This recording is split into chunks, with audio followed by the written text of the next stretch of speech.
Muy buenos días a todas y a todos los presentes.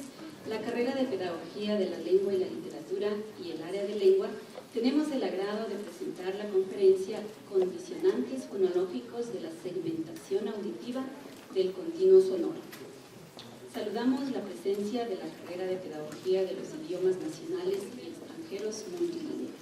Asimismo, indicamos que la charla, la conferencia, será grabada y enviada al resto de estudiantes, incluida la modalidad en línea.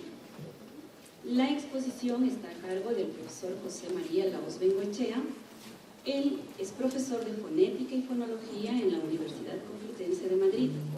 Se licenció en Filología Hispánica y es doctor en Lingüística General con una tesis gracias a la cual obtuvo el Premio Nacional de la Sociedad Española de Lingüística. Ha publicado más de 30 trabajos sobre fonética y fonología. Muchos de ellos giran en torno a la descripción prosódica del español, con especial atención a la estructura silábica y al fenómeno del ritmo. Ha creado una herramienta informática para analizar semiautomáticamente la entonación del español. El ámbito aplicado es conocido por sus obras sobre la adquisición del componente fónico del español como segunda lengua. También ha investigado sobre fonética forense y ha participado en varios informes periciales de cotejo de voces o de comparación de nombres de marcas en litigio. Además, ha dirigido un proyecto de investigación y ha participado en otros 5 y ha disfrutado de estancias en prestigiosos centros de investigación. Desde el año 2021 lidera el grupo Grifos, Grupo de Investigación en Fonética y Fonología de las Lenguas Orales y Signadas, y es el fundador y coordinador del Laboratorio de Fonética y Fonología Experimentales de la Universidad Complutense de Madrid. A continuación, la señorita Doménica Cifuentes, estudiante del segundo semestre A, nos relatará las experiencias con el profesor.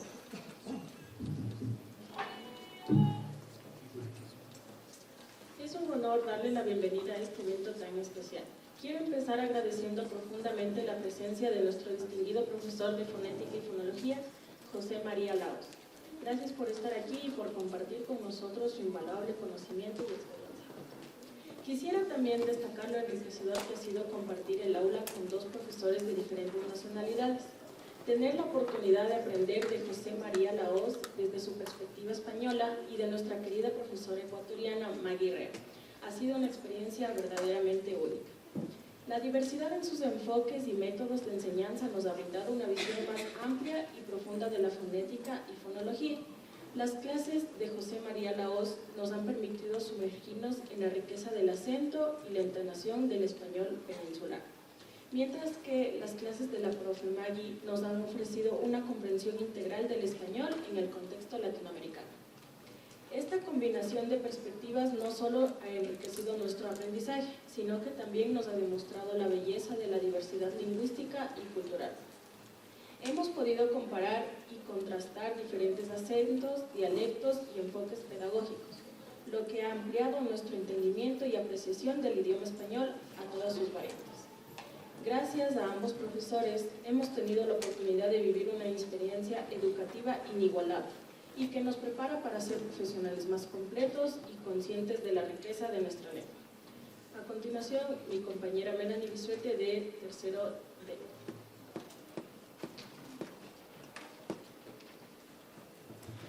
Las reglas de la fonología influyen no solo en nuestra pronunciación, sino también en nuestra capacidad para entender a otros hablantes. Al escuchar, debemos identificar individualmente cada palabra, aunque éstas se pronuncian encadenadas. En esta conferencia se verá que muchas estrategias para resolver esta tarea se basan en reglas particulares de cada lengua. Cómo esto implica la comprensión de lenguas no nativas y qué podemos hacer para intentar superar esta dificultad. Le escuchamos, profe. Bueno, buenos días a todos. Muchas gracias por la calurosa acogida, por las palabras tan cariñosas y en general por la acogida que me habéis dado desde que llegué aquí con esta estancia, este intercambio a Quito. a los directores de las carreras, el profesor Pablo Romo, la profesora Liliana Giner, a la coordinadora de lingüística, la profesora Ana Escobar y por supuesto a mi anfitriona, profesora Maggie Rea, con la que tengo el gusto de compartir las asignaturas de fonética y fonología en el segundo semestre y que me está brindando, bueno, pues una experiencia también única. Yo como fonetista y como fonólogo siempre disfruto mucho de abrir el oído y de escuchar otras maneras de pronunciar, lo cual estoy disfrutando mucho todos estos días aquí. Y desde luego también como oportunidad bueno, pues de intercambio, de conocer otras formas de plantear la docencia, de aprender maneras de hacer de otros sitios, y yo creo que eso siempre es enriquecedor. Por lo tanto, también pues, muy agradecido a la existencia de este convenio que existe entre nuestras universidades, por un lado la Universidad Central del Ecuador y también pues, la universidad en la que yo trabajo, la Complutense de Madrid. Y bueno, pues como digo, encantado, mucho gusto de estar aquí. Y os voy a hablar hoy de pues, un tema muy querido para mí, que más o menos, por plantear el problema, tiene que ver con las tareas cognitivas que tenemos que desarrollar cuando escuchamos a otra persona que nos está hablando. Evidentemente, cuando estamos leyendo, normalmente en la mayoría de los idiomas se escribe un espacio entre palabra y palabra, no en todos, ¿no? Por ejemplo, en chino, en japonés esto no ocurre. Pero en general, en la mayoría de las lenguas sí, de manera que incluso aunque uno se encuentre una palabra que no reconoce, sí es capaz de aislar esa pieza léxica, ¿no? Porque está pues escrita entre espacios. Sin embargo, cuando escuchamos lo que nos dice alguien, cuando hablamos, en realidad no hacemos pausa entre palabra y palabra, ¿no? Sino que de forma habitual las palabras se van encadenando, hay pausas en determinados momentos que cumplen ciertas funciones, no solo la respiratoria, que es la más obvia, sino también funciones propiamente lingüísticas, pero hay muchas palabras que se pronuncian completamente encadenadas. De manera que el gran reto es poder determinar dónde acaba una palabra y empieza otra. Y esto me ha obsesionado desde hace muchos años. Yo siempre cuento esta anécdota. Yo, bueno, como lingüista, soy amante de estudiar siempre idiomas nuevos y en general, pues siempre es una fuente de satisfacción. Me pasó hace bastante tiempo que una de las lenguas a las que me enfrenté fue el alemán. Y debo reconocer que me gusta mucho, me gusta cómo suena, no soy de esas personas que piensan que el alemán suena duro o feo, ¿no? La gramática me parecía pues interesante, con las declinaciones, en fin, ¿qué le vamos a hacer? Pues soy un lingüista un poco nerd, ¿no? Y luego, pues las pronunciaciones también de etimologías, relacionándolas con el inglés, es decir, me gustaba. Sin embargo, me topé con una dificultad, y es que cada vez que en clase hacíamos algún ejercicio de comprensión auditiva, yo no entendía nada. Y luego a lo mejor me daban la transcripción de ese texto que había sonado, y yo decía, pero si todas estas palabras yo las conozco, ¿por qué no las he oído cuando han sonado, no? De manera que, con un poco de tristeza, debo decir que el alemán es la única lengua de las que he estudiado, de la que he desertado, podríamos decir. Pero siempre digo que la mala noticia es que dejé el alemán y la buena noticia es que eso me abrió una de mis líneas de investigación que tiene que ver con esto, con cómo procesamos lo que escuchamos, especialmente cuando escuchamos una lengua no nativa, pero para eso también primero hay que entender que la tarea tampoco es que sea mucho más fácil, aunque se trate de nuestro propio idioma materno. Así que de esto vamos a hablar hoy. Bueno, cuando a nosotros llega una cadena de sonidos, como por ejemplo está vacío, lo que inmediatamente ocurre es que se desencadena una competición entre candidatos léxicos.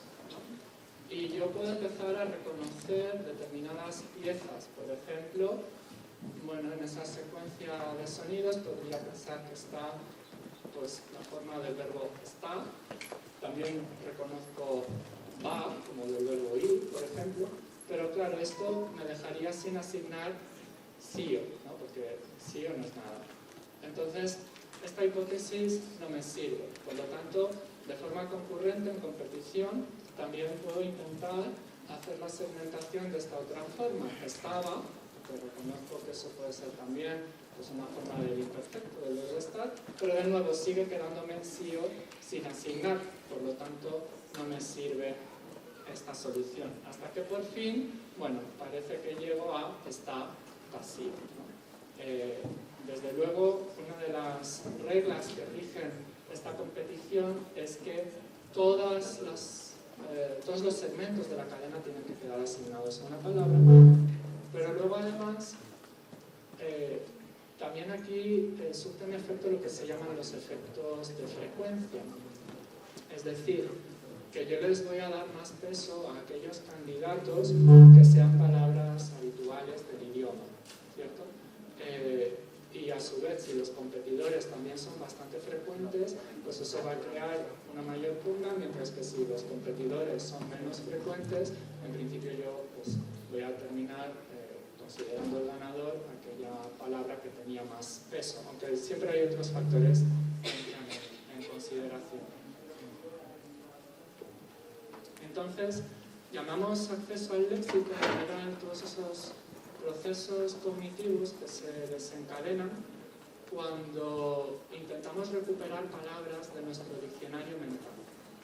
Y esto puede ocurrir en distintos tipos de tareas, tanto en tareas de producción como en tareas de comprensión, tanto en, digamos, la parte escrita como en la parte oral. Es decir, si yo estoy leyendo un texto, también tengo que acceder al léxico, tengo que reconocer las palabras. O si yo estoy hablando, estoy construyendo mi discurso, también estoy buscando, claro, ¿no? de mi mente, de mi diccionario mental, las palabras con las que quiero componer mi discurso. Sin embargo, bueno, lo que nos va a interesar hoy es sobre todo la tarea de la comprensión auditiva. O sea, estamos en el lado de la recepción y estamos desde luego en el plano oral.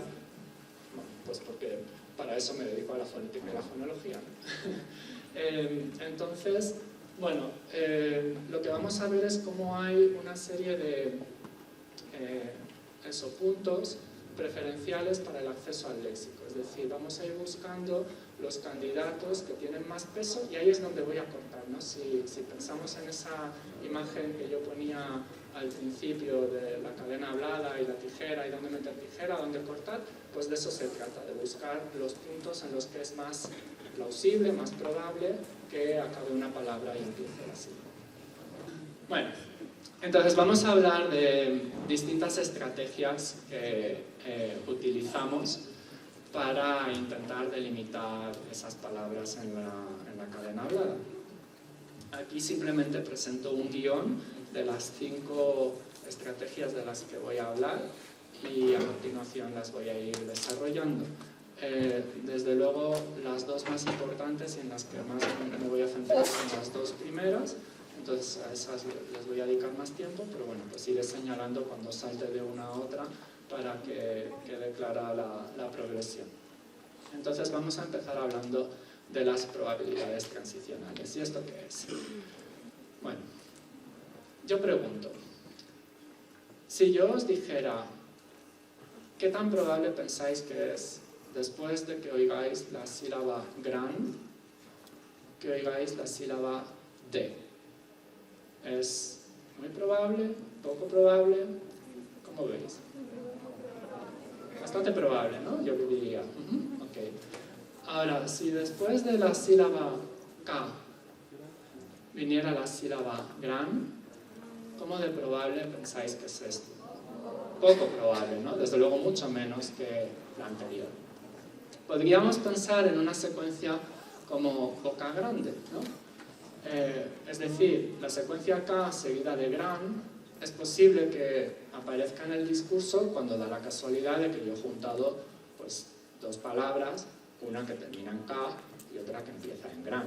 Y en este caso, pues sí, aparecen juntas.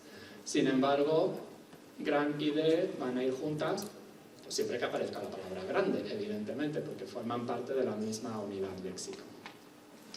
Esto nos ha hecho desarrollar una especie de conocimiento intuitivo, que es que cuando dos unidades tienden a aparecer juntas, es porque forman parte de la misma palabra, de la misma unidad léxica.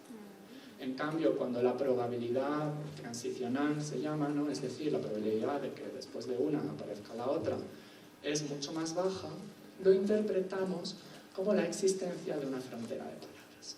Por lo tanto, esta es la primera estrategia que utilizamos para poder segmentar el continuo sonoro. Lo interesante es que esto, aunque parezca una tarea muy compleja, que requiere como una especie de conocimiento estadístico de qué es probable y qué no es probable en una lengua, lo procesamos de forma natural y de manera innata. Venimos con esta capacidad. Y en ese sentido, además, ni siquiera es necesario un conocimiento previo sobre el idioma en cuestión. En efecto, esta es la estrategia que utilizan los niños pequeños cuando están aprendiendo su propio idioma. Porque simplemente es que es de lógica, resulta razonable que si dos cosas suelen ir juntas es porque forman parte de la misma unidad. Por lo tanto, yo esto lo puedo utilizar con independencia del conocimiento previo del idioma. Y además sigue siendo una estrategia válida y que se utiliza, de hecho, también entre adultos, cuando quieren pues, aprender una segunda lengua, una lengua no nativa, ¿no? Se han hecho experimentos incluso con lenguas artificiales. Es decir, yo me puedo inventar una lengua y creo unidades que a veces ni siquiera consisten en sonidos lingüísticos, podríamos decir. Hubo un caso, recuerdo haber leído un experimento en el que lo que usaban eran sonidos como de trinos, de pájaros y campanillas, o sea, cosas que en principio no forman parte de la articulación de la lengua oral, ¿cierto? Sin embargo, yo puedo diseñar palabras que consistan en una secuencia de esos sonidos, cualesquiera, o un gong, o lo que sea. Y yo puedo concatenar estas palabras en una secuencia y podría daroslas a escuchar durante 5 minutos. Simplemente una palabra detrás de otra, una palabra detrás de otra. Y después os pasaría un test en el que habría algunas palabras reales de la lengua a la que os acabáis de exponer, aunque sea una lengua inventada, y otras palabras que no pertenecerían a esa lengua inventada. Y se ha descubierto que la mayoría de las personas tienen una intuición correcta sobre cuáles eran verdaderamente palabras en aquel fragmento de audio que acaban de escuchar, siendo una lengua totalmente nueva para ellos, tanto es nueva como que me la acabo de inventar, nadie más la sabía antes. Entonces, esta estrategia resulta útil y la seguimos utilizando a lo largo de nuestra vida cuando nos enfrentamos a eso, al aprendizaje de una lengua extranjera. Sin embargo, evidentemente podemos suponer que esto pues, es ciertamente costoso, ¿no? Con lo cual vamos a ver un poco más adelante algunas otras estrategias complementarias porque toda ayuda es poca. Pero bueno, de momento nos vamos a basar en este conocimiento estadístico. Lo interesante, y no quiero que nadie se asuste con esta formulita, es que bueno, la manera que tenemos de calcular estas probabilidades transicionales tiene que ver con cómo de probable es que después de esto aparezca esto otro, pero también tenemos en cuenta cómo de probable es en general que aparezca la primera unidad. Por ejemplo, si yo digo la secuencia la mesa, ¿cómo de probable es que después de la aparezca me o mesa? Pues muy probable, ¿no? Porque desde luego, pues cada vez que nos refiramos a la mesa, pues vamos a decir exactamente esto, la mesa, o sea que pienso que puede ser una secuencia bastante frecuente. Sin embargo, tenemos que considerar que la, el artículo, es que es muy frecuente, porque de hecho va a encabezar a cada uno de los sustantivos femeninos que puedan aparecer en el discurso. Por lo tanto, esto hay que introducirlo en la fórmula de alguna manera, ¿no? Para ponderar por esa frecuencia de la unidad anterior. Y esto tiene una consecuencia que a mí me parece muy interesante. No sé si os habéis fijado que los niños pequeños, cuando son muy pequeños, tienden a repetir fundamentalmente los finales de las palabras, ¿cierto? ¿Os habéis dado cuenta de esto? Y es porque en el fondo esta manera de computar las fronteras léxicas, en realidad lo que está haciendo es detectar finales de palabras, porque siempre lo hago en relación a la palabra anterior, ¿no? Lo que aparece en esa fórmula, en el denominador, es la frecuencia de la primera de las palabras. Entonces, evidentemente, cuando yo detecto el final de una palabra, automáticamente implica el inicio de la siguiente, pero en el fondo, la manera que tenemos de calcularlo es calcular finales de palabras. Por eso, para los niños, esos finales tienen una mayor importancia, un mayor peso. Sin embargo, llega un momento en el desarrollo del lenguaje en el que empezamos a darle más importancia al inicio de la palabra, porque normalmente ahí es donde se sitúa la raíz, tiene una mayor carga semántica y queremos, digamos, desambiguar pues lo más posible el significado cuanto antes mejor. De manera que también este fenómeno de tener algo en la punta de la lengua, ¿no? Cuando alguien cree que recuerda una palabra pero no termina de salirle, y normalmente eso que tienes en la punta de la lengua es precisamente el inicio de la palabra. Hicieron un experimento en neerlandés con la palabra caníbal, que en neerlandés, si no recuerdo mal, se escribe con K, con una N, con B y con doble A, ¿vale? Entonces, 8 letras, ¿vale? Caníbal, ¿de acuerdo? Y les dieron a 2 grupos distintos de participantes a intentar averiguar la palabra solamente presentándoles la mitad de las letras. A un grupo les dijeron, intenta averiguar qué palabra empieza por cani.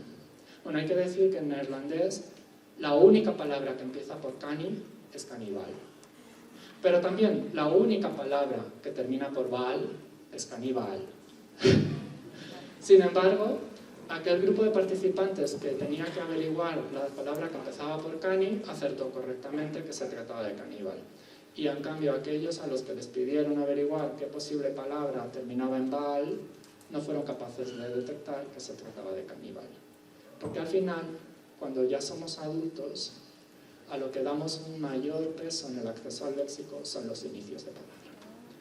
Y a esto se lo ha denominado el efecto bañera, o supongo que aquí se podría decir efecto tina, ¿no? Pero si uno piensa, pues, cómo, sobre todo si es alguien así como alto, como yo, desde luego, en la bañera claramente va a sobresalir pues, bastante la cabeza y bastante los pies. Y en cambio el resto del cuerpo, el intermedio, queda sumergido, ¿no? Pero la cabeza es lo más prominente. Esto es lo que quiere decir el efecto bañera, ¿no? Es que los inicios de las palabras son lo más prominente. Los finales de palabras son más o menos prominentes, mientras que el centro de la palabra pues, es lo menos relevante de cara a su recuperación en nuestro léxico mental. Bueno, pues vamos a empezar a hablar de la segunda gran estrategia, y aquí es donde empiezan ya las particularidades diferenciales entre unas lenguas y otras. No hemos visto hasta ahora esa estrategia que tiene mucho que ver con la cuestión de ese conocimiento estadístico, ¿no? de cómo detectar las fronteras de palabras en función de las probabilidades transicionales, pero desde pequeños parece ser que tenemos un sesgo para buscar propiedades fonológicas, ya sí particulares de cada idioma, que nos puedan ayudar, que brinden como un apoyo extra en esta tarea de la segmentación. Entonces vamos a hablar de ritmo, de las unidades prosódicas que son la base del ritmo en cada lengua. Y el ritmo, la verdad es que en fonología es un fenómeno bastante complejo, pero para mi gusto la mejor metáfora que he encontrado es el autobús. Por eso esta diapositiva. A ver, yo, todavía no llevo el tiempo suficiente aquí en la ciudad como para poder tener una noción clara de esto, pero igualmente creo que el ejemplo seguirá sirviendo y los datos concretos los podéis reconstruir construir vosotros. Porque si yo preguntara cuál es la frecuencia de los autobuses dentro de la ciudad, o sea, si yo quiero ir de un sitio a otro, pues no sé, ¿cada cuánto puede pasar el autobús?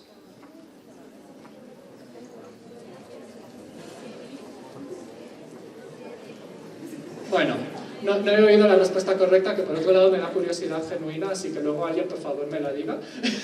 Pero simplemente quiero que ahora la comparéis con, por ejemplo, qué frecuencia puede tener un autobús que salga desde Quito a Cuenca, por ejemplo. Menos, ¿no? Menos que el anterior, desde luego. Vale. Si pensáramos, quizá ya ni siquiera pensando en autobuses, o sí, a lo mejor, ¿con qué frecuencia sale un autobús? No sé. Bueno, no, podemos usar un avión también. Es que de hecho esto me pasó a mí en la realidad. No sé ni siquiera si habrá vuelos desde Quito directos a Reykjavik, ¿vale? Pero una vez recuerdo que me pasó en Madrid que yo quería aprovechar unos pocos días de vacaciones que tenía para ir a Islandia, porque tenía una amiga que estaba allí durante una temporada, y resultó que me fue imposible ir, a pesar de que tenía bastantes días de vacaciones, porque desde Madrid solamente hay vuelos a Reykjavik 2 días a la semana. Y para cuando yo podría ir hacia allá, casi ya tendría que estar regresando, así que me quedé con las ganas de visitar Reykjavik. Bueno, lo que está claro es que distintos medios de transporte y distintos destinos tienen frecuencias distintas, ¿cierto? Y pasa una cosa, y es que al ser humano le encanta saber cuándo van a ocurrir las cosas. Y nos encanta saber la frecuencia para que no nos pase esto, para que no nos quedemos esperando indefinidamente en la parada de autobús. Pues con el lenguaje pasa lo mismo. A todos nos encantaría saber cada cuánto pasan las palabras. ¿Cuál es la frecuencia de paso de las palabras? ¿Vale? Entonces, evidentemente, según cuál sea la unidad de medida que utilicemos, hemos visto la diferencia entre los autobuses urbanos, interurbanos, los aviones a Reykjavik. Bueno, pues esto va a determinar un poco cada cuánto puedo yo esperarme de forma plausible que empiece una palabra nueva en el discurso. Y las unidades que utilizamos, pues a lo mejor si en un caso podíamos medirlo en minutos, en otro en horas, en otro en días, ¿no? Pues en el caso del lenguaje también utilizamos unidades diferentes. Y la unidad óptima depende de cada lengua. Todo esto además es muy interesante porque empezamos a adquirirlo incluso antes de nacer, estando todavía en el útero materno. A partir del 7º mes de embarazo se conecta el nervio auditivo. Antes están formadas las estructuras anatómicas, la oreja, etc., ¿no? Pero todavía no está conectado el nervio, entonces el feto no es capaz de percibir realmente ningún sonido que le llegue del exterior. Pero a partir del 7º mes, como digo, se conecta el nervio auditivo y no se oyen con nitidez cada uno de los sonidos. Básicamente lo que se oiría es algo muy parecido a como si tú estás nadando debajo de la piscina, ¿vale? Buceando. Pues ¿qué oyes de la gente que está hablando fuera? Bueno, pues ahí sí que llegan datos sobre la entonación y también sobre el ritmo. Y se han hecho experimentos con bebés de 1 semana recién nacidos y se ha visto que son capaces de distinguir su propia lengua frente a otras. Y hay 2 maneras de ver esto. Una tiene que ver con cómo cambia el ritmo de succión del chupete. Y la otra es lo que se llama el paradigma del giro de cabeza. Normalmente son experimentos en los que pues, está la madre con el bebé así, cogido en brazos, y están mirando así hacia adelante, y en un lateral de la sala hay un altavoz, y entonces de repente suena un sonido. Claro, los bebés están explorando el mundo, cualquier estímulo les llama la atención.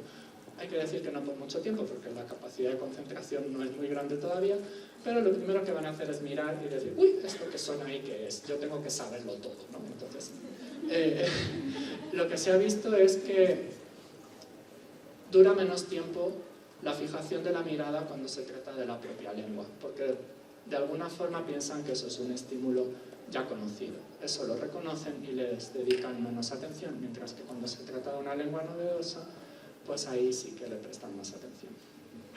Por lo tanto, hay que decir que el ritmo es algo pues, que que está absolutamente en la base de la construcción del resto del lenguaje. Incluso antes de empezar a aprender los sonidos, los fonemas concretos, que esto hasta que no se produce el parto y ya sí que en el exterior, al aire, se pueden transmitir bien las propiedades de esos sonidos, pero antes esto no ocurriría.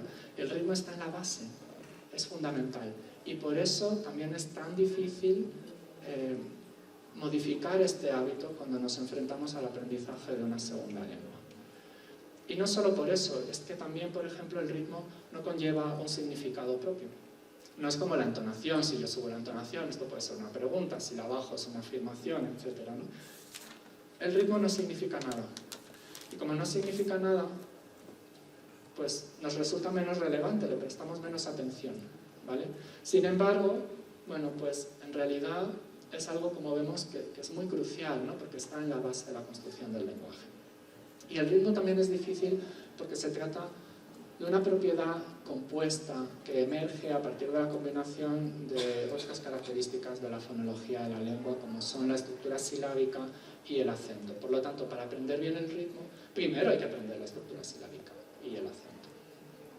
Y en efecto, vamos a ver que hay un tercer tipo de ritmo en realidad en algunas lenguas del mundo, pero bastante más minoritario y del que hoy no voy a hablar. Pero los dos tipos de ritmo fundamentales en las lenguas son lo que se llama el ritmo acentual y el ritmo silábico. Como digo, el ritmo se basa en esos tipos de propiedades. Vamos a pensar, por ejemplo, en estas frases que proyecto aquí en inglés. Y yo podría ir dando como golpecitos, palmadas, para intentar marcar eso, el ritmo, ¿vale? De manera que quiero que prestéis atención a lo que va a suceder aquí. Cats chase mice. The cats chase the mice. The cats will chase the mice. The cats will be chasing the mice. The cats will be chasing the mice. Ok, entonces si os habéis dado cuenta, pum, pum, pum. Yo tengo que entrar en ritmo, ¿vale? Las sílabas acentuadas están pautadas. Si ocurre que en medio tengo más sílabas no acentuadas, pues lo siento, pero tengo que correr más. O sea, tengo que pronunciar más rápido, ya está, porque yo tengo que llegar a tiempo al siguiente acento. Si yo tengo que correr más, eso quiere decir que no me puedo permitir el lujo de hacer movimientos muy extremos con mi lengua, por ejemplo. No puedo hacer una pronunciación muy adelantada, o con la lengua muy abajo, o muy arriba, muy atrás. No, todo el rato la lengua se va a quedar más o menos en medio de la boca, porque no me da tiempo. Porque lo importante es que tengo que llegar a tiempo al siguiente acento. De ahí surge la famosa schwa. Ese sonido neutro, ¿no? Esa vocal reducida, con un timbre muy centralizado, porque es exactamente esto. Es que me quedo todo el rato en el centro de la boca, porque no me puedo permitir el lujo de movimientos más extremos. Esto puede ocurrir, bueno, pues en una serie de lenguas como el inglés, el alemán, el neerlandés, el sueco, las lenguas árabes, el portugués. Veis ahí que inglés y portugués aparecen con un asterisco, porque, eso sí, el ritmo puede cambiar entre distintos dialectos del idioma. Por ejemplo, el portugués de Portugal sí que es de ritmo acentual, pero el portugués brasileño es de ritmo silábico. Y en el caso del inglés, los ingleses que se llaman periféricos, aunque me parece un poco fea esta palabra, normalmente son el inglés que se habla en África y en Asia, muchas veces por contacto de lenguas, también tienen un ritmo silábico. Entonces, ¿en qué consistiría el ritmo silábico? Que por otro lado es el ritmo del español, ¿no? Pues aquí es todo lo contrario, no es que yo tenga que llegar al tiempo a cada acento, sino que yo le dedico más o menos la misma cantidad de tiempo a todas las sílabas.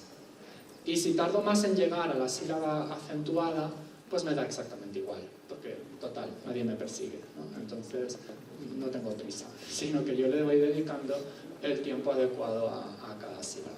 Entonces ahí, bueno, he intentado emular un poco lo que pasaría por comparación con el ejemplo anterior.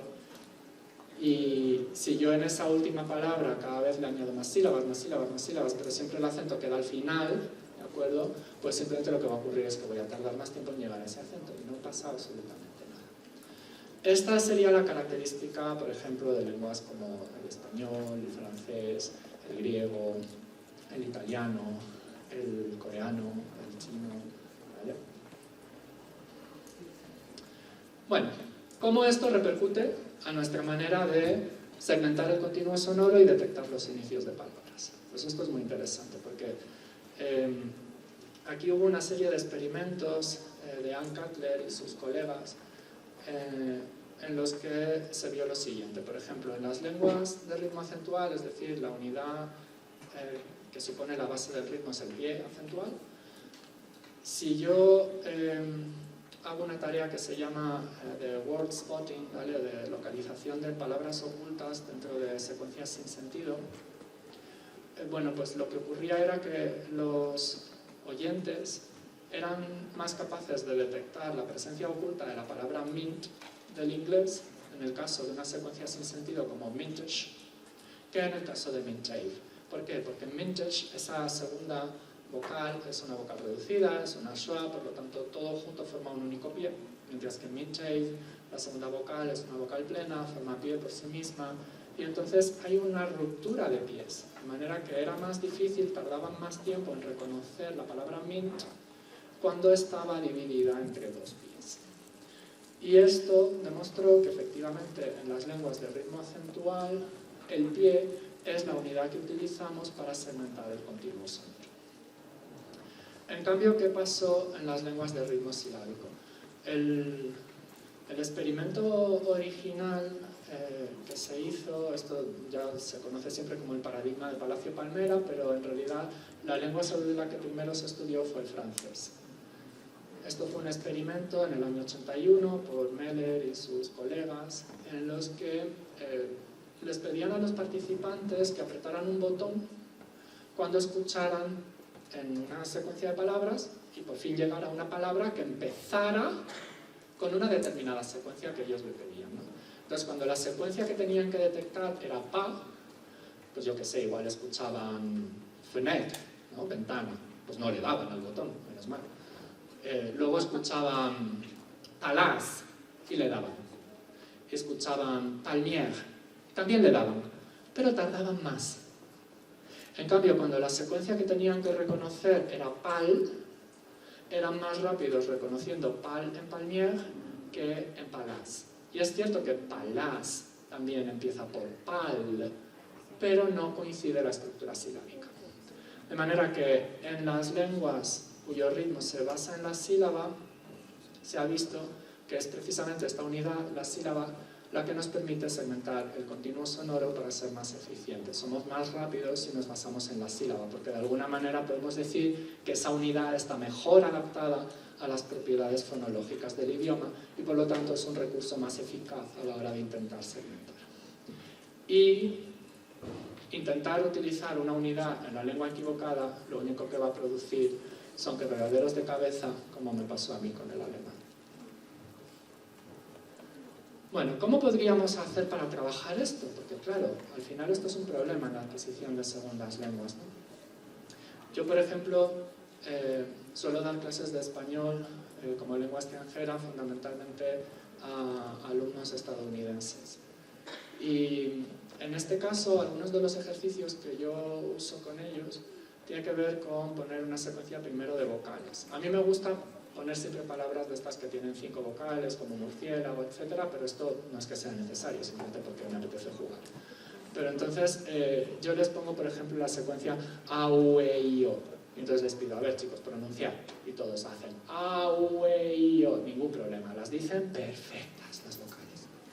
Y ahora les digo, vale, fenomenal, ahora os voy a rellenar las consonantes. En realidad esto era la palabra abuelito. Entonces, después de haber dicho abuelito, son perfectamente capaces de decir abuelito. Ahora, previo a este ejercicio habían dicho algo así como abuelito, ¿sabéis? Claro. Entonces, primero es importante porque de alguna forma tú les das a entender que son capaces. Acaban de decir abuelito, perfecto, perfecto. Entonces, esto también, digamos que la inyección de moral es importante, ¿no?, de cara a los alumnos. O, por ejemplo, euoia, que puede ser euforia, etc., ¿no? Y luego también hay un ejercicio que es el que yo llamo el grito silencioso y consiste simplemente en exagerar mucho las posiciones de la boca, ¿no? Entonces les pido que cada uno piense en su palabra favorita del español, que la escriba, que no deje que nadie, ningún compañero la vea. Y entonces yo empiezo diciendo mi palabra favorita del español, pero se trata de que tengo que hacer como que la grito, pero sin sacar voz. Yo tendría que articularla de tal forma que todas las personas que están sentadas en la última fila pudieran escucharme perfectamente, sin micrófono, pero insisto, esto va a ser todo en silencio.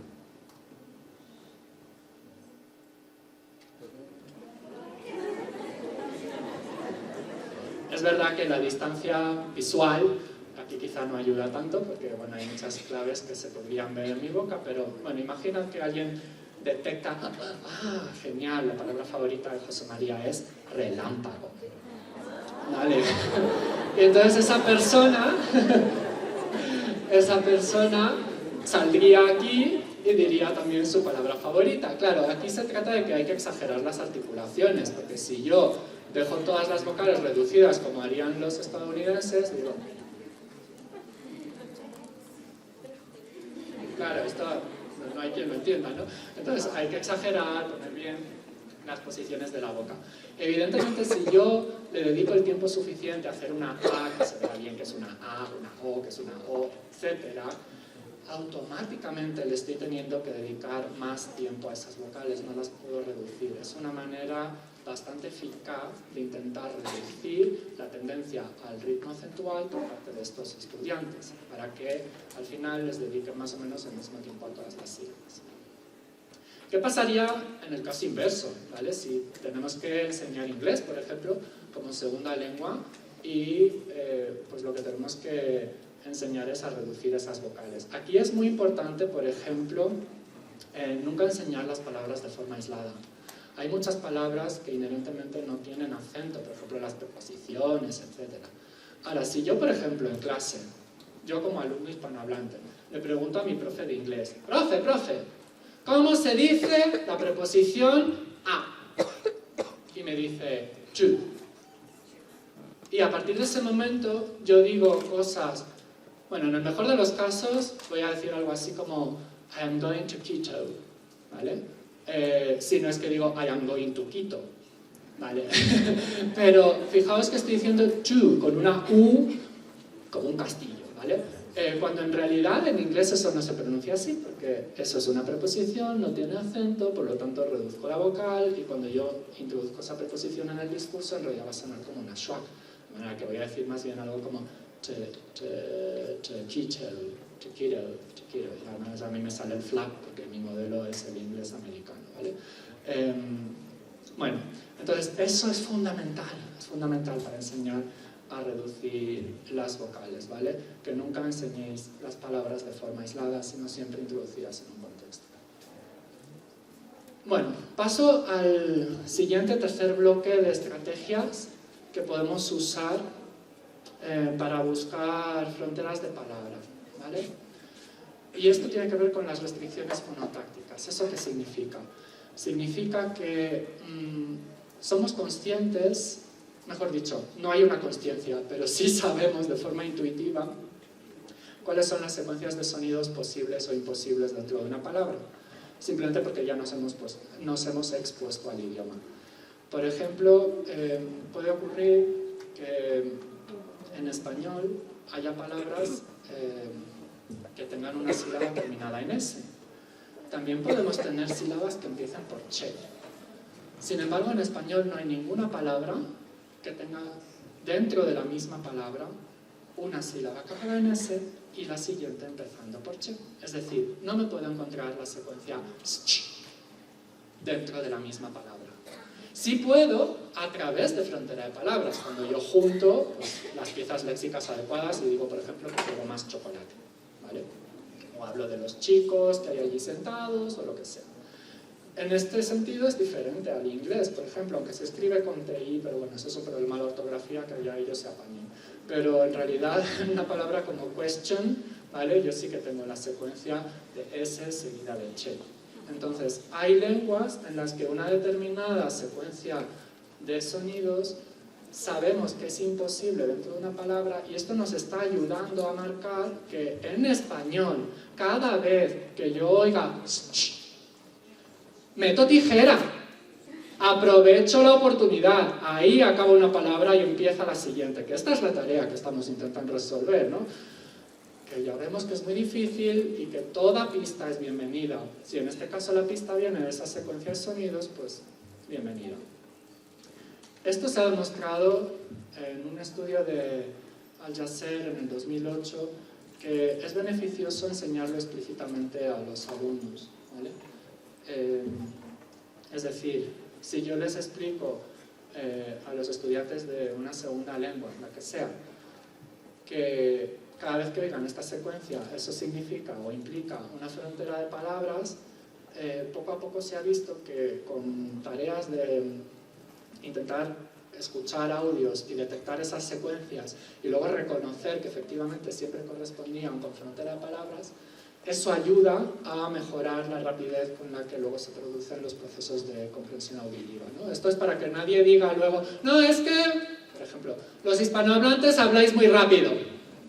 Vale, no es que hablemos más o menos rápido que los otros, simplemente esto al final no es un problema de la rapidez de quien habla, es un problema de la rapidez de quien escucha. Entonces, claro, evidentemente, para poder enseñar esto, lo que sí que hay que hacer primero es un buen ejercicio de fonética contrastiva. Es decir, tomarse un poco la paciencia de comprobar, por ejemplo, en mi caso yo lo hice comparando el inglés y el español, simplemente porque suelo enseñar español a anglohablantes, y ver cuáles eran las secuencias que en un caso podían estar dentro de la palabra, como en inglés, pero en cambio en español siempre delimitaban frontera de palabras. Y esas son las secuencias que les tengo que enseñar a mis alumnos. Bien, me voy acercando al final, van quedando ya pocas de estas estrategias y tenemos la de las variaciones alofónicas, y es que, bueno, hay veces que un determinado fonema está sujeto a reglas de tal forma que en determinadas posiciones va a experimentar un cambio y se va a manifestar con un alófono concreto. Y ese alófono puede ser precisamente la pista que me esté diciendo que eso se trata de una determinada unidad prosódica.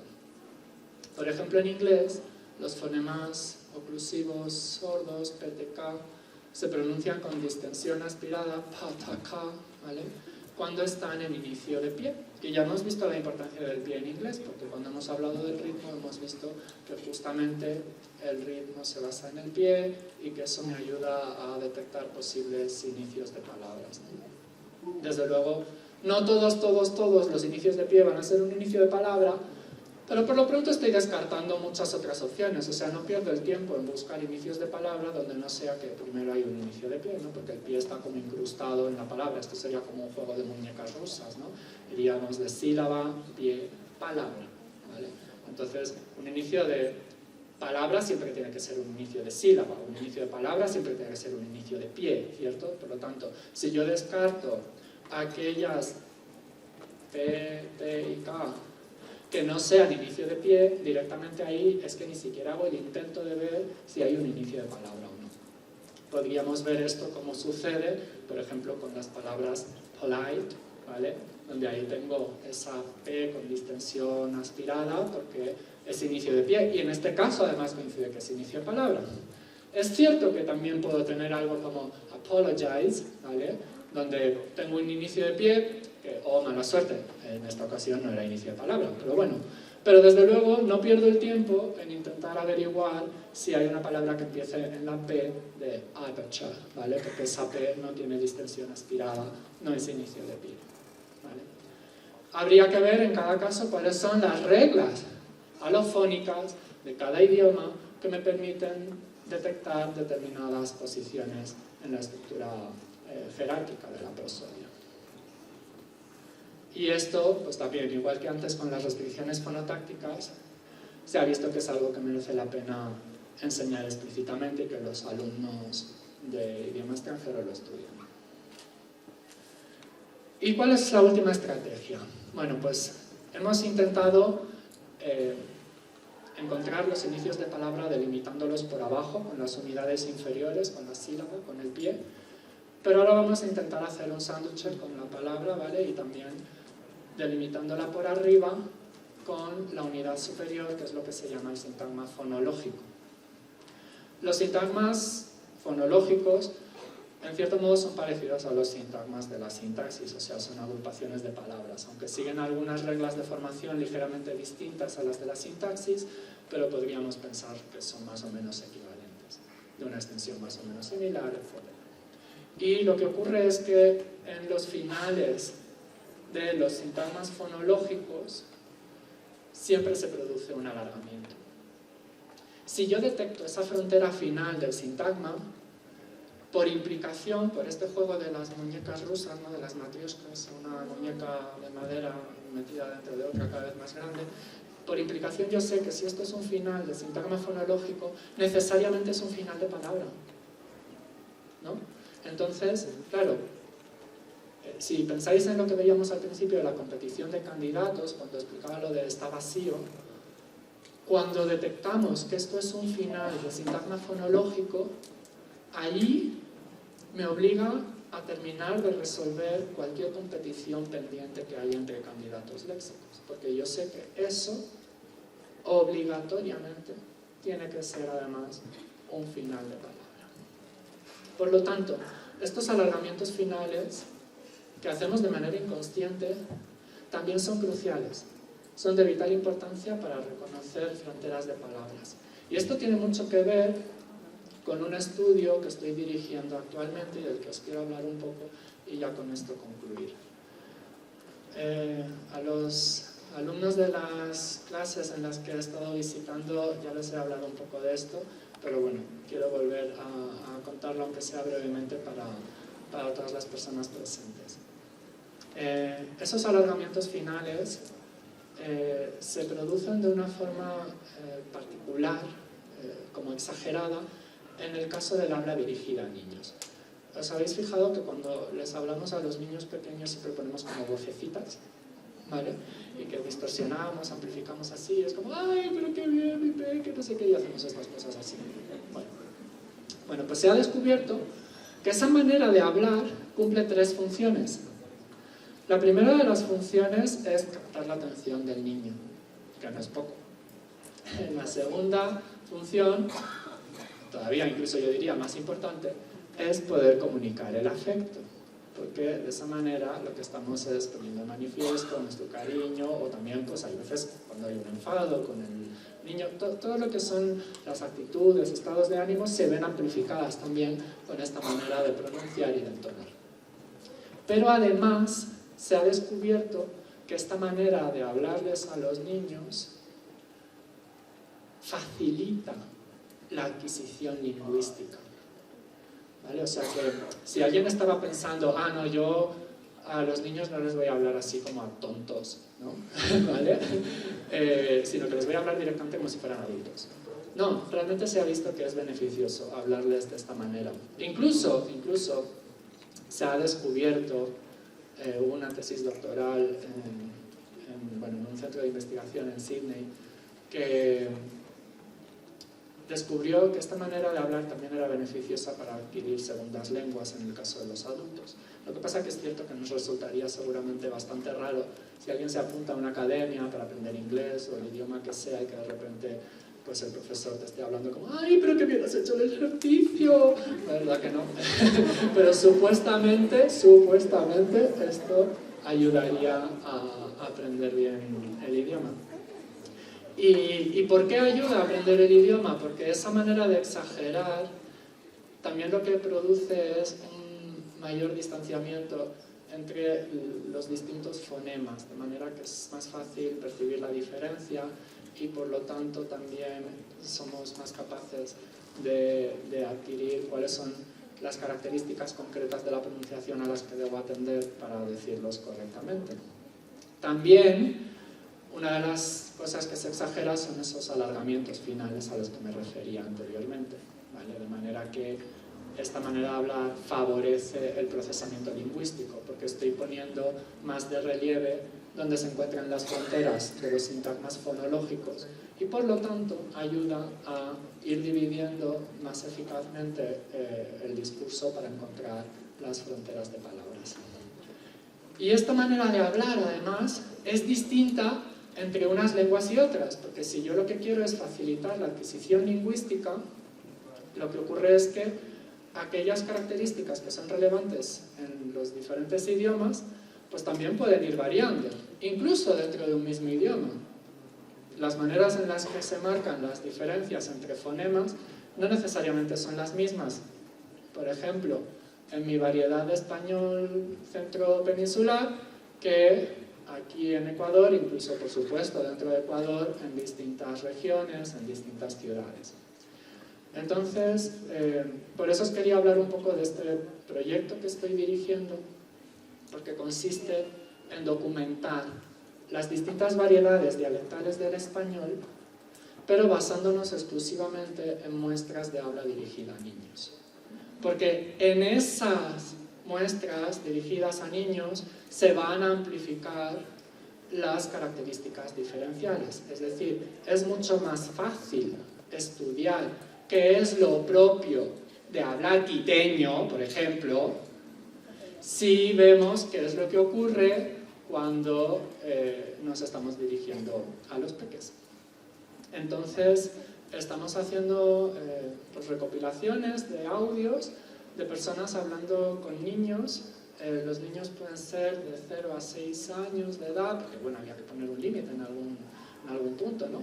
Y entonces nos interesa eso, sobre todo recoger cuantas más variedades de español diferentes, de distintas ciudades de Ecuador, por ejemplo, en este caso, que yo estoy aprovechando mi estancia aquí para promover este proyecto y conseguir datos nuevos, ¿vale? Y además porque pensamos que estos audios van a poder servir más adelante para hacer un entrenamiento auditivo. Es decir, estos audios, que luego formarán pues una colección y que estarán en la página web del proyecto, disponibles para todos, pueden ayudar a percibir mejor diferencias bastante sutiles de matiz entre distintos tipos de sonidos, precisamente porque lo que en un principio era solamente una cuestión de matiz, de esta manera se ha visto amplificada. Por lo tanto, pues este es el momento en que también quiero pediros vuestra ayuda, ¿vale? Os presento el proyecto Corbaradín, que tiene una abreviatura así un poco rara, pero bueno, viene de corpus, de variación en el habla dirigida a niños, y las tareas consisten en contar cuentos a los niños. Hay un cuento a elegir entre 3 que damos y otro cuento libre, porque también este proyecto lo estamos desarrollando en colaboración con unas compañeras que estudian la literatura infantil y las distintas tradiciones de los cuentos infantiles, ¿de acuerdo? Entonces, como digo, hay 2 tareas de cuentos y hay una tarea, un pequeño rato de juego con el niño. Sí que es importante que haya un niño real presente, ¿vale? O sea, esto no se trata de imaginar cómo yo le hablaría a un hipotético niño, sino que haya un niño de verdad. Pero por lo demás, pues bueno, si tenéis pues eso, algún niño alrededor, puede ser un primo pequeño, un sobrino, quien sea, algún amigo familiar, acaba de tener hijos, pues por favor, participad en este estudio, porque va a ser una manera interesante de poder, como digo, recopilar las variantes de distintas zonas, distintas regiones y ciudades de Ecuador también. Ahí os he dejado el QR para que podáis acceder a la página del proyecto. Si no, en cualquier caso, lo podéis encontrar en internet. Si os acordáis, por ejemplo, del nombre de mi grupo de investigación, Grifos, ¿vale? Es con doble F porque es fonética y fonología. Pues Grifos, buscáis en Google Grifos, fonética, por ejemplo, os va a salir. Y ahí en el apartado de proyectos, es un proyecto de innovación docente en realidad, ahí tenéis también el enlace a la página del proyecto, o si se os olvida todo esto, me mandáis un correo electrónico o lo que sea. Si alguien piensa, ¡jo, qué lástima! Porque me apetece participar en algún estudio, pero no tengo ningún niño alrededor, ya en mi familia todos son bastante creciditos, no pasa nada, tengo otro estudio también, de manera que, bueno, y también podéis participar en los dos si queréis. En este no hace falta ningún niño, en este simplemente se trata de leer una serie de frases en voz alta, se graban con el teléfono, con el celular, me las podéis mandar luego directamente al correo electrónico. De todas maneras, si entráis en esta otra página, este es otro QR, ahí pues tenéis también las instrucciones, ¿vale?, de cómo proceder con este estudio, con este experimento. Insisto, si alguien se le olvida, se le ha borrado luego la página o no la encuentra en su historial, si ha escaneado el QR pero luego no lo encuentra, también pues me puede escribir un correo electrónico, ¿vale?, jmlao@ucm.es, luego lo voy a volver a poner ahí, y yo les paso pues toda la información, y muy agradecido también pues de vuestra colaboración en este estudio, que nos va a hacer entender mejor determinadas propiedades de la pronunciación ecuatoriana. Bueno, pues por recopilar un poco lo que hemos visto, hemos hablado de una tarea que es pues ciertamente compleja, ¿vale?, porque encontrar las fronteras de palabra puede ser algo bastante costoso, no solo en una segunda lengua, también en la lengua nativa. Y para eso nos apoyamos en una serie de estrategias que están adaptadas, optimizadas, podríamos decir, para las particularidades fonológicas de cada idioma. Eso hace que efectivamente, al basarme en ellas, sea pues más eficaz, pero también eso supone una dificultad en el caso de enfrentarme a una lengua que no es la mía, porque yo voy a querer seguir usando las estrategias que he usado toda mi vida, que yo sé que me funcionan, pero resulta que en la otra lengua puede ser que no funcionen. Y bueno, pues para eso hemos visto también algunas de las cosas que se pueden trabajar explícitamente en el aula para ayudar a que los alumnos que están aprendiendo esos idiomas pues les resulte un poco menos complicado, y quizá con suerte alguien en el futuro, si ha recibido este tipo de formación, no tenga que desertar del alemán como yo hice. Muchas gracias.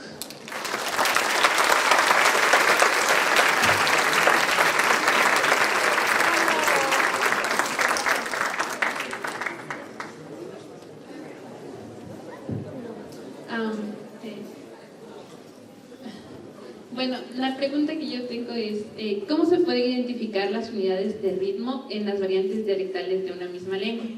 ¿Se mantienen iguales sin importar las variantes o cambian? Pues bueno, hay dos maneras que se han utilizado hasta el día de hoy para detectar el ritmo dentro de los dialectos, ¿de acuerdo?, de una misma lengua. Una tiene que ver con medir las duraciones de los grupos de consonantes y los grupos de vocales. Quiero que penséis en lo siguiente. En una lengua pues, de ritmo acentual, como el inglés, por ejemplo, donde de repente tenemos reducción de vocales, eso puede provocar que históricamente, en el desarrollo diacrónico del idioma, esa vocal acabe desapareciendo por completo y, por lo tanto, se formen grupos de consonantes que anteriormente no existían. Es decir, en las lenguas de ritmo acentual hay una mayor tendencia a tener grupos de consonantes bastante más complejos que los que podemos encontrar en las lenguas de ritmo silábico.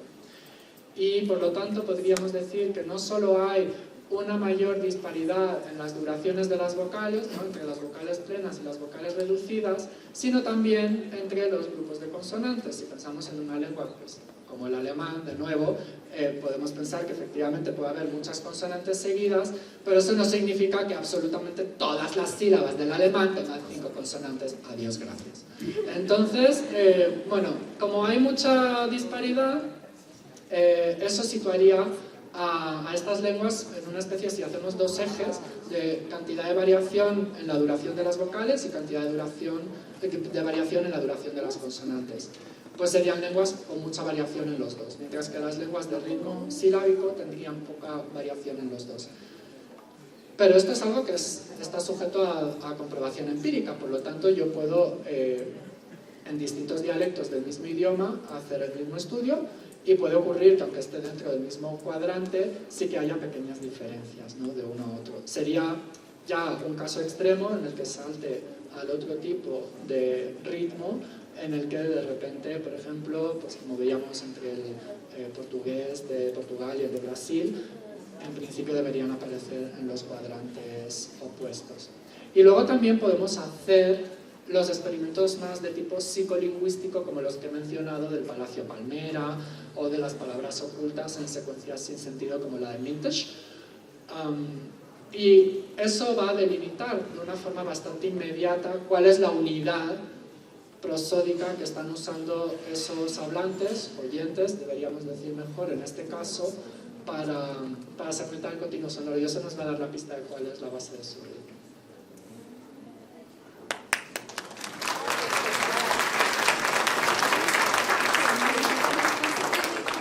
Me pasan por aquí preguntas que están escritas, así que bueno, pues igual aprovechamos también, y luego si alguien más quiere participar en el auditorio, pues que levante la mano con tranquilidad.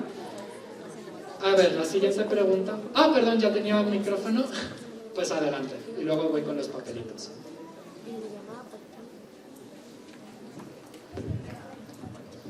Muy buenas tardes. Mi pregunta era acerca de... Usted al inicio de la conferencia mencionó que cuando las palabras son escritas, por lo general en la mayoría de las lenguas se las escribe espaciándolas, pero había excepciones, por ejemplo en el chino. ¿Crees tal vez si nos puede expandir un poco más de esto, de por qué en el chino sucede esto?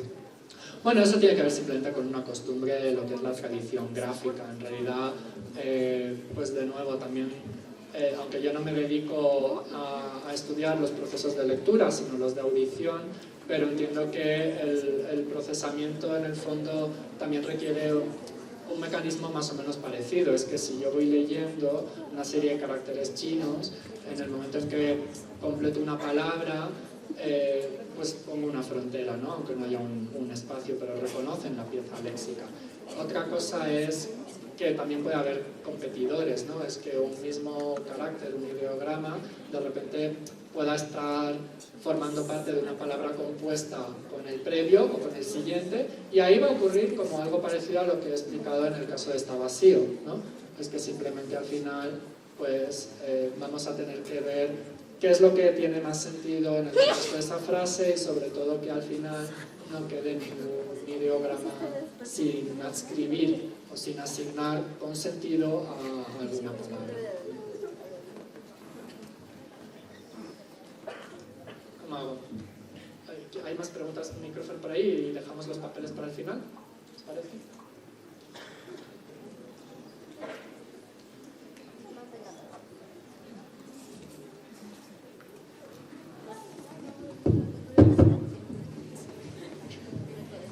¿Cree que la variable extralingüística de tipo sexo influye en la entonación? Sí, no, porque...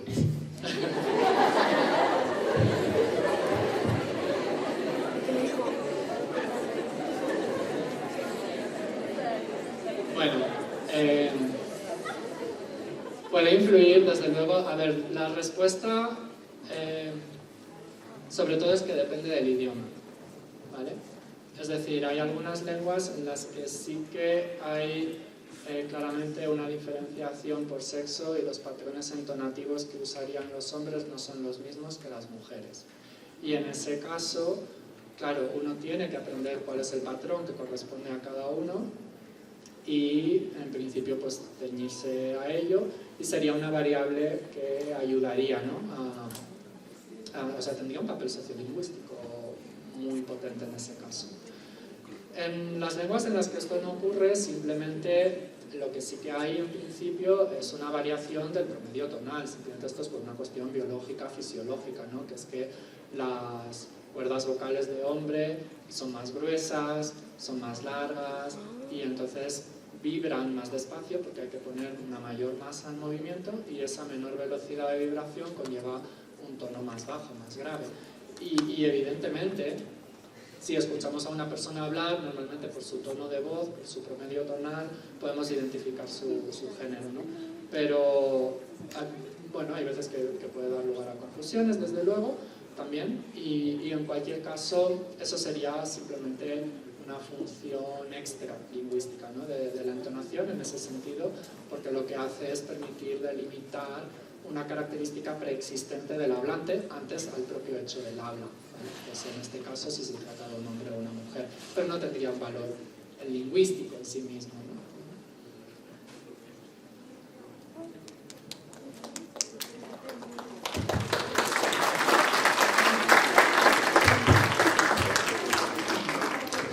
Ok, muy buenos días. Lo que le quería preguntar tiene que ver relacionado con la variante lingüística diacrónica relacionada con el tiempo. Quería preguntarle si es que en comparación con la lengua que tenemos hoy, el ritmo ha cambiado. Me refiero, por ejemplo, en el siglo de oro de Cervantes, si es que ha cambiado el ritmo comparado al día de hoy, de igual manera como han cambiado palabras, entonaciones y distintas cosas. Muchas gracias. Pues es una pregunta interesantísima y además entronca mucho con uno de mis grandes anhelos, que es que se produzca un buen desarrollo de una prosodia histórica. La respuesta sincera es que no lo sé, ¿vale? Pero, o sea, no hay, hasta lo que yo conozco, ningún estudio todavía sobre variaciones diacrónicas del ritmo. Todo se andará, porque yo siempre pensaba que, de verdad, es que esto de la prosodia histórica a mí me ilusiona, ¿no? Y me gustaría que se pudiera desarrollar bien, pero yo siempre pensaba, bueno, yo me moriré sin verlo. Porque la sistematización, por ejemplo, de los patrones entonativos es algo relativamente reciente también en el estudio de la teoría fonológica, y lo que hace falta es que con el paso del tiempo empiece a haber otros estudios que repliquen algunos que ya se han dado en determinados dialectos, y puede ocurrir perfectamente que, bueno, alguien replique el estudio y le salga un resultado distinto y se plantee, oh, ¿qué ha pasado aquí? Aquí puede ser que simplemente la metodología no haya sido estrictamente la misma y eso justifique la disparidad de resultados, o puede ser que realmente se haya producido un cambio histórico. Y cuando hubiera muchos de esos, podríamos empezar a sacar factor común, patrones comunes de cómo se producen los cambios.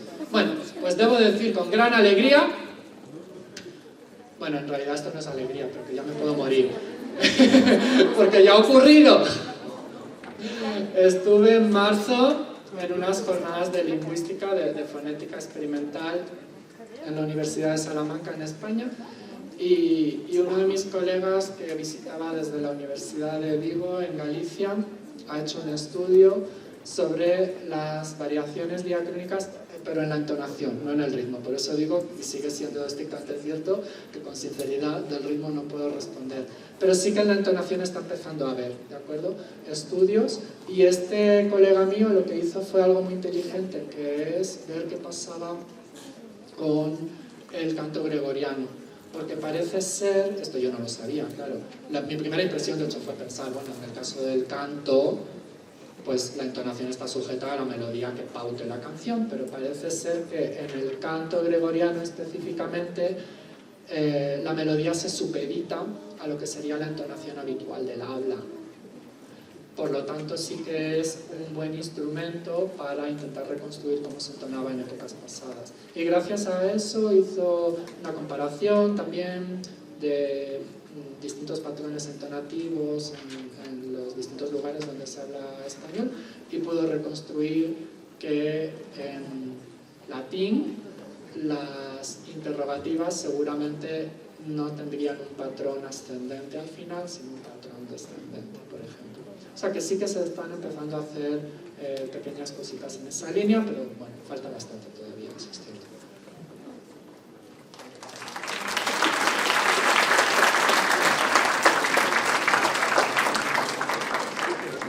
Y lástima que no tengamos una máquina del tiempo, ¿no?, para ir allí y grabarlos y ver qué pasa. Bueno, pues voy a leer algunas de las preguntas que me han pasado en papel. ¿Cuál es la mejor manera para iniciar a aprender un idioma? Bueno, yo diría que la motivación en realidad. Y sí que intentar exponerse lo más posible al habla natural y no intelectualizar. Os voy a contar algo. hace unos años estuve en un curso de formación sobre un método de enseñanza de la pronunciación que se llama el método verbotonal. No sé si alguien lo conoce, sobre todo tuvo tradición en el mundo francófono. Y a mi modo de ver debería seguir estando bastante vigente porque es muy eficaz, pero pues por lo que sea ha pasado de moda y tal. Bueno, estuve en un curso en la Universidad Autónoma de Barcelona y pues nos explicaron las metodologías que implicaba esto del verbo tonal y el curso duraba una semana.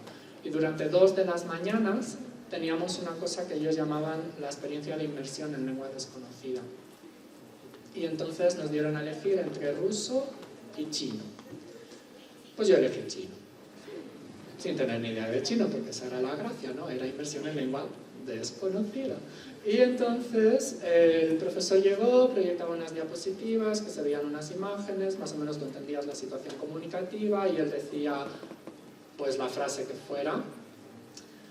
Y entonces nos iba pidiendo uno por uno que repitiéramos y se quedaba con esa persona hasta que consiguiera que lo dijera perfectamente, ¿no? Entonces, bueno, ahí entraban en juego las técnicas que estábamos estudiando, por ejemplo, una que se llama pronunciación matizada, que es que si tú cometes un error en una dirección, yo lo voy a exagerar en la dirección contraria para que tú intentes acercarte a mí hasta que al final, bueno, si te pasas de frenada, pues luego vuelvo al centro y tal, ¿no?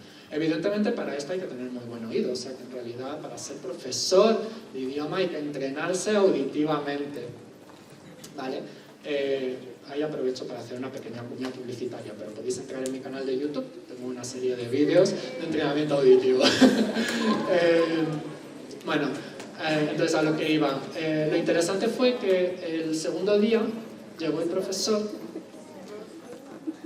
y no introdujo nada de vocabulario nuevo, sino que únicamente creó frases combinando de maneras distintas las palabras del día anterior. Y ese momento para mí fue maravilloso, porque ahí es donde se hizo la luz y de repente reconoces, ¡ah, ese era el verbo ir! Claro, porque antes tú entendías la frase de forma holística, ¿no? Entiendes el conjunto, el significado, estás viendo la viñeta, los muñequitos, lo que hacen entre sí, pero no podíamos decir, esto es una palabra, esto es otra palabra, este es el verbo ir, esto es no sé qué, no, nada. Y además nos insistieron mucho, hay que decir que los que estábamos como alumnos en ese curso éramos la peor clase de estudiante que puedas querer en tu vida, porque éramos todos lingüistas. Claro, entonces, y además no solo lingüistas, éramos fonetistas. Estábamos todos tentados a escribir, transcribir fonéticamente lo que nos habían dicho y tal, y nos dijeron, no, por favor, no lo hagáis. Entonces yo pensé, vale, hemos venido a jugar. Entonces no voy a transcribirlo, voy a intentar simplemente hacer oído. Y realmente así es como aprenden los niños. Es que primero en una situación comunicativa tú entiendes el significado global de la frase. Y a fuerza de repetir palabras combinadas de otras maneras, tiene mucho que ver con lo que hemos visto de la boca grande. Es que tú empiezas a ser consciente de cómo delimitar las piezas léxicas. Y esa manera de exponerte, que es lo que se podría llamar método natural, yo creo que es una de las más eficaces.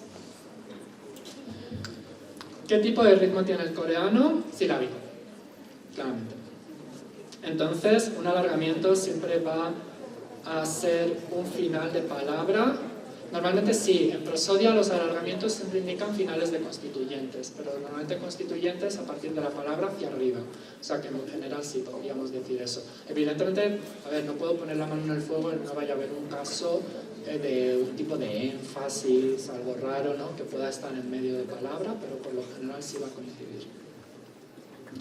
Es posible que un bebé aprenda al menos a articular o pronunciar palabras desde los 9 meses de nacido. ¿Cuáles son los elementos que interfieren en ese proceso? No sé si entiendo bien la pregunta, si se refiere a la capacidad real de pronunciar sonidos de una forma un poco prematura, porque ahí también influye una cosa que es el descenso de la laringe, ¿vale? Es que los bebés cuando nacen tienen la laringe un poquito más arriba de lo normal, porque eso evita que se atraganten, ¿vale? Cuando están mamando, por ejemplo. Y ya llega un momento en que esa laringe desciende y eso es lo que permite también que empiecen a ser más capaces de articular, primero de fonar y luego de articular. Aunque al final la articulación tiene mucho de imitativo, ¿vale? Y sí que no sé si habéis oído hablar de las neuronas espejo, ¿no? Pero es como, por ejemplo, si tú ves a alguien pegar una patada, es posible, o si sueñas que estás dando una patada, a lo mejor de repente la das de verdad, ¿no? Porque como que hay un recorrido neuronal que imita las acciones que estamos viendo en imágenes de otros.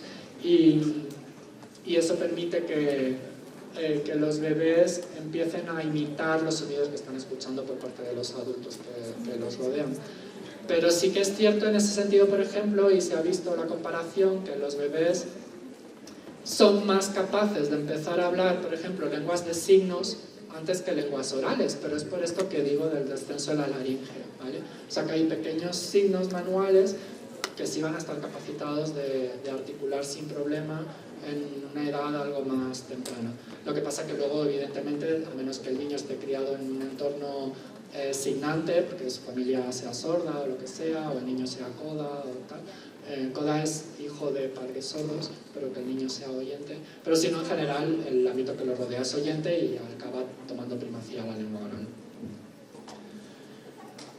Porque en ciertos casos las estructuraciones de las palabras para los niños resultan complejas, es decir, se demoran más tiempo en aprender a pronunciar.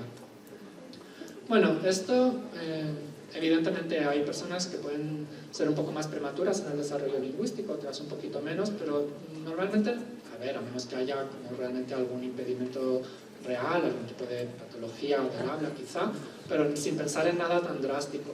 Al final, como muchas cosas en la vida, los aprendizajes requieren que cada uno se lo tome pues, también un poco con su ritmo para consolidar los conocimientos. Y que alguien tarde más en hablar no significa necesariamente que luego su lengua vaya a estar como más retrasada, ¿no? Sino que hay personas que incluso por temperamento, es que es muy fuerte pensar como alguien desde tan pequeño le marcan las diferencias de carácter. Pero hay algunos niños que es que hasta que no consideran que van a pronunciar algo perfectamente no se atreven a abrir la boca. Entonces parece que el niño no habla, va a hablar fatal. Y de repente hay un día que habla y habla por los codos, ¿vale? Entonces habla por los codos y muy bien. O sea que no, eso en principio no debería ser preocupante. ¿Cuál sería el desafío más difícil en la investigación de la segmentación auditiva? Esa es una gran pregunta. Y tengo que pensar la respuesta. Pero yo creo que... A ver, como todo en psicolingüística, en realidad lo que pasa es que siempre estamos jugando con pistas indirectas de lo que pasa a nivel cognitivo. Yo creo que esa es una de las grandes dificultades, ¿no? El diseñar nuevas pruebas, nuevos paradigmas para poder responder a nuestras preguntas de investigación. O sea, ahora lo vemos, y por ejemplo el paradigma de Palacio Palmera a mí me parece una genialidad, pero claro, se le tuvo que ocurrir a alguien. O sea, que la primera vez que tú tienes una pregunta de investigación, el poder diseñar el experimento de forma adecuada, eso es difícil. Y bueno, para eso también pues existe la colaboración entre colegas en la comunidad científica y existe que cuando tú mandas un artículo a una revista de investigación, pues ese estudio que tú envías te lo van a evaluar otros colegas y te pueden aportar ideas pues, que tú no habías visto, ¿no? Y de esa manera pues cada vez se va mejorando más el resultado y perfilando y depurando pues, los resultados de investigación. ¿Cómo pueden ser los estudios sobre segmentación auditiva del continuo sonoro? Mejorar la enseñanza de la pronunciación en segundas lenguas. Bueno, yo creo que aquí lo que es crucial en primer lugar es ser consciente de las diferencias de procesamiento entre lenguas. O sea, al final, un profe de idiomas, si quiere ser un buen profe de idiomas, tiene que estar lo más actualizado posible, ¿de acuerdo? Y tiene que estar al día de las cosas que se han ido descubriendo en la investigación. No quiere decir que esa persona investigue, no necesariamente, si no es su vocación, si no van por ahí los tiros. Pero sí que al menos intente actualizarse un poco con lo que han hecho otros colegas, porque al final eso es una cuestión de fonética contrastiva y cuando yo sé cómo se van a comportar los alumnos de una determinada lengua materna, eso me va a permitir buscar soluciones Recuerdo hace años que tuve un alumno vietnamita que hacía una cosa muy rara con las sordas y las sonoras y yo estaba como loco, digo, pero ¿cómo consigo que mejore esto? Y bueno, al final lo que tuve que hacer es ir a la biblioteca y buscar un libro sobre fonología del vietnamita. Y entonces entendí que era lo que estaba pasando y a partir de ahí pude diseñar una solución. O sea que al final se trata de eso, se trata de estudiar, se trata de estar al día y de no decirles a los alumnos, ay no, esto es algo que ya aprenderás, o es que se dice así porque suena mejor, o con el tiempo irás mejorándolo, o es que esto te lo tienes que estudiar de memoria. No, a ver, hay cosas que sí, indudablemente hay que estudiar de memoria, pero hay muchas que en el fondo sí que tienen reglas. Hay muchos verbos que en español tradicionalmente se han considerado irregulares, que en realidad no lo son, siguen una pauta.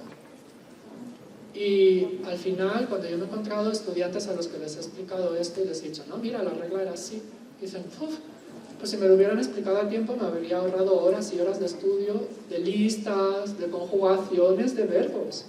Entonces también yo creo que ahí como profesores tenemos una responsabilidad, que es estar actualizados. Evidentemente todo el mundo tiene límites y hay que ser muy consciente y no lo puedes saber todo. Y en tanto en cuanto no sepas algo, pues siempre que quedará el recurso a esto te lo tienes que aprender de memoria. Pero debemos intentar sí actualizarnos. ¿Cómo varía la segmentación auditiva entre hablantes nativos y no nativos de un idioma? Bueno, varía en que cuando no eres nativo, tú vas a seguir intentando usar las estrategias que has visto que te han servido siempre con tu lengua. Y aunque veas que no te resultan eficaces y que no entiendes, que es como que te estás estrellando contra la pared, no pasa nada, tú sigues ahí, R que R, ¿vale? Y entonces ese es el problema. Ahora mismo hay un gran debate entre la comunidad científica sobre qué pasa con los hablantes bilingües. Los bilingües simultáneos, los que aprenden las dos lenguas desde pequeñitos. Y ahí hay dos posturas encontradas, y esto es una de las cosas que todavía no está resuelta y que seguimos investigando en ello. Hay algunos autores que opinan que siempre va a haber una lengua dominante, que normalmente coincide con la de la madre, pero también porque, por razones históricas y sociológicas, normalmente es con quien han pasado más tiempo durante la crianza. Pero... y se hicieron estudios con bilingües de inglés y francés, por ejemplo, que serían justo dos representantes de una lengua de ritmo acentual y una lengua de ritmo silábico, y tú podrías decir, perfecto, ya está, o sea, tengo lo mejor de cada casa, ¿no?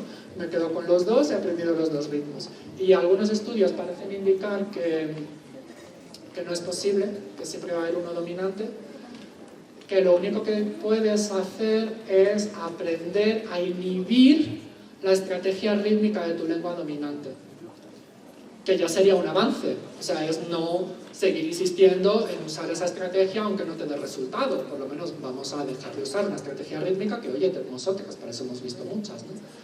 Y hay otros autores que sí que tienen una visión un poquito más esperanzadora de que, bueno, que sí que con entrenamiento se puede llegar a adquirir el doble tipo de ritmo, pero eso, como digo, todavía no está resuelto.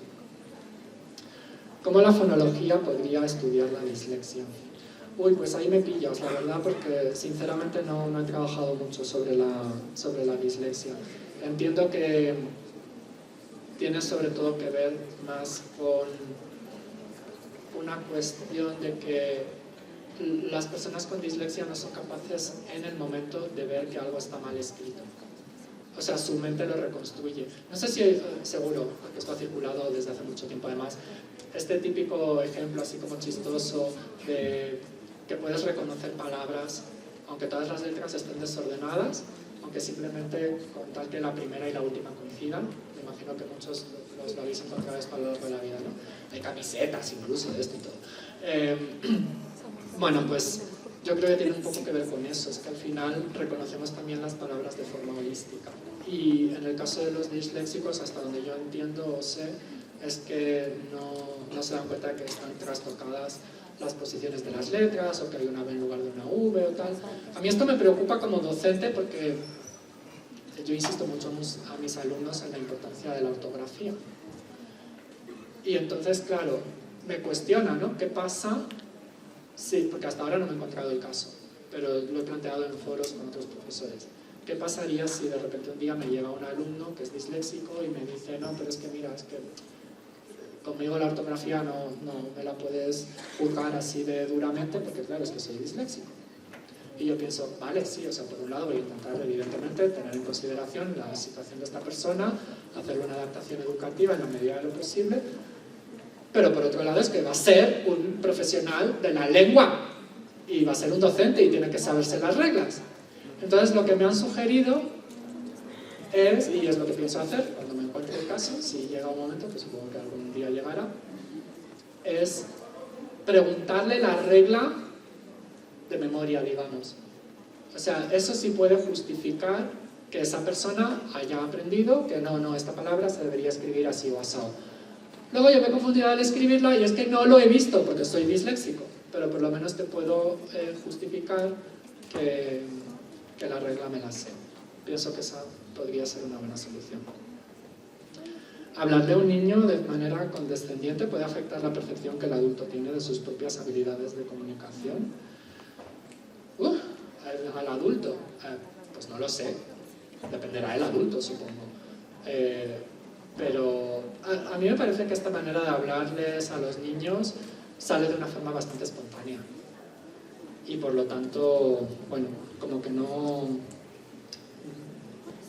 O sea, no creo que mucha gente se esté cuestionando que eso ponga en entredicho su capacidad comunicativa.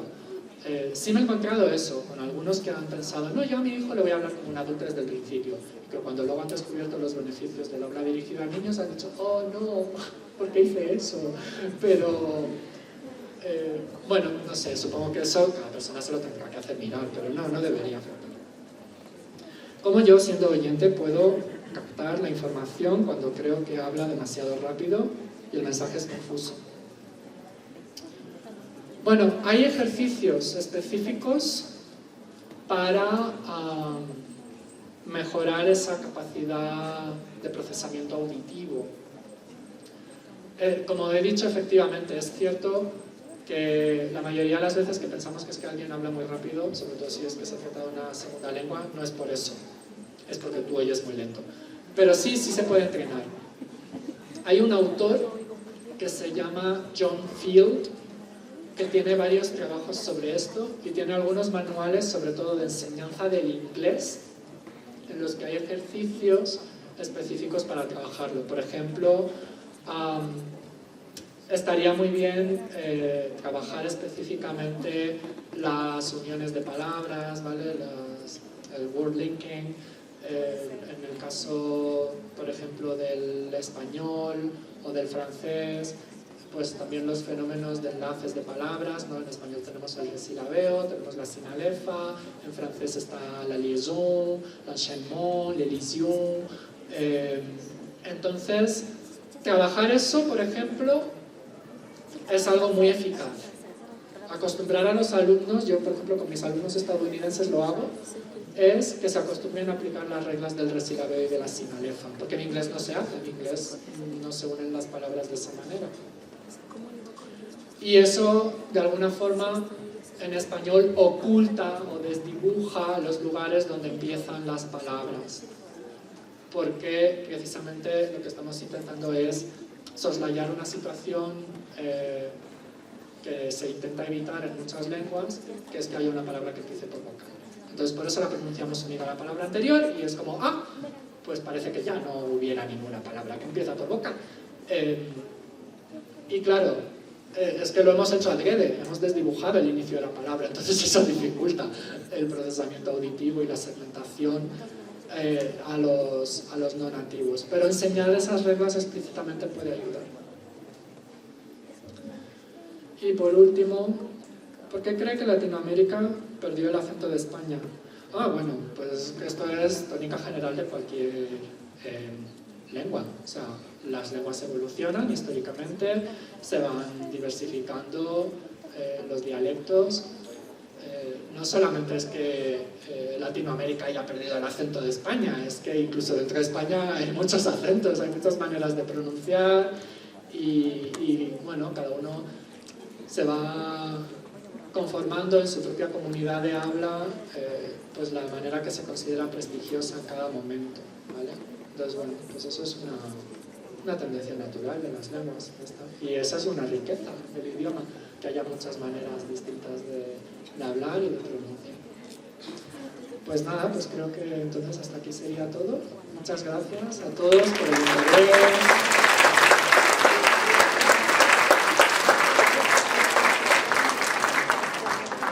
Y nada, pues espero que esto os motive también a ser mejores profes.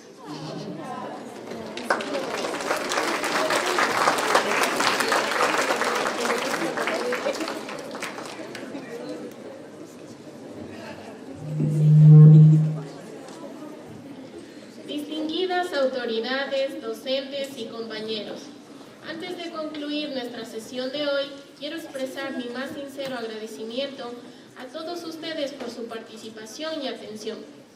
En especial, quiero dedicar unas palabras de reconocimiento y gratitud al profesor José María Lahoz, quien nos ha honrado con su presencia.